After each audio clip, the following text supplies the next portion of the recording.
Welcome back to this already the final segment of today's Price of Business, and I am your host, Kevin Price, talking to you about you and your business. As you know, we've been doing an ongoing series of interviews about mid-market companies. I've really enjoyed it, or those who work with mid-market companies. And I've been looking forward to this segment with Marcus Wagner, and he's with a company that is called Act 2, and that Act is spelled with two C's, Act 2 Shared Services. And it's cool because many of the companies we've been talking to are from all over the country, and so it's always fun to get one right here in the Houston area. How are you? Good. How are you doing, Kevin? It's good to be here today. Glad to have you. Kind of give us your background, your elevator speech, if you will. Sure. Well, I'm a CPA, started my career at PricewaterhouseCoopers, and spent a lot of time working with large organizations in the finance and accounting realm. And what I found was that small and medium-sized businesses were really not taking advantage of some of that same technology and expertise. So what my company does is helps finance and accounting departments of small and medium-sized businesses add strategic value to their organizations. Okay. Kind of give me the, first of all, when to get started? We've been in business for about 4 years now. 4 years. And when you decided to create this business entity, what was the driver? What did you see that you saw needed to have competition? What I was seeing was that smaller and medium-sized businesses, their accounting departments either were understaffed, or they didn't have the means to attract the kind of talent that they needed, or maybe they were underinvested in technology. And what we found is that accounting firms, even though they do a great job providing audit and tax services, that's a very seasonal business, and they're really not that good at providing consulting or outsourcing services that require kind of a year-round focus or availability.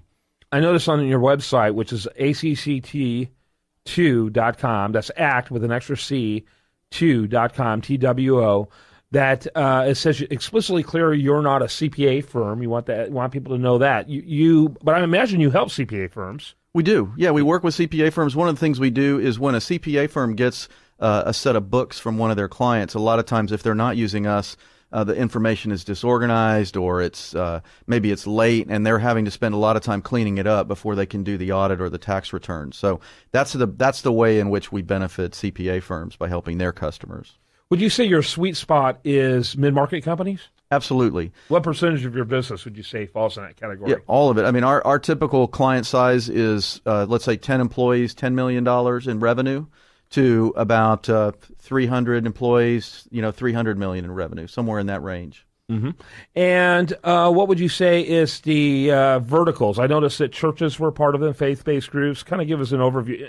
Energy, obviously. Yep. Being in Houston, you can't not work with energy companies.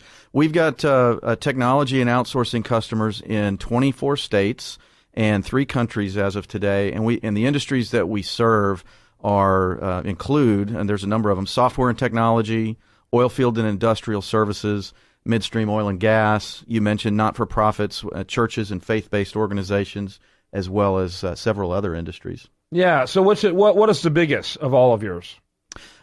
Churches and faith-based organizations are a big segment. Software and technology, and oil field. Those are really the 3 that we focus on the most. Mm-hmm. What percentage of your clientele are faith-based? Probably about 20%.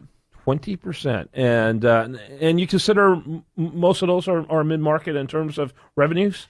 Yeah, the church segment is very interesting because there are some very large churches out there today, Kevin, that have big budgets, large congregations, some as even as large as $100 million budgets. And so as a church grows and they have multiple locations, and they're they need to finance that growth just like any other business.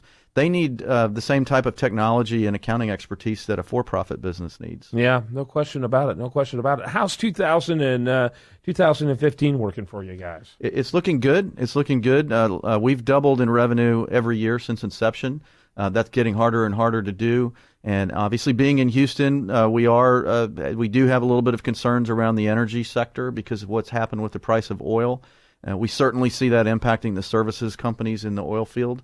But we're very diversified across those industries that I mentioned, so I think we're going to be okay. Yeah, plus they still got to do accounting, even if they're That's right. even if they're accounting less. And it sounds like your technology replaces labor to a certain extent, which obviously makes what you do very attractive, in terms of cost containment. Yeah, I mean, it's really good that you mentioned that because, a lot of people think about when in a downturn, spending money on technology is not a wise idea.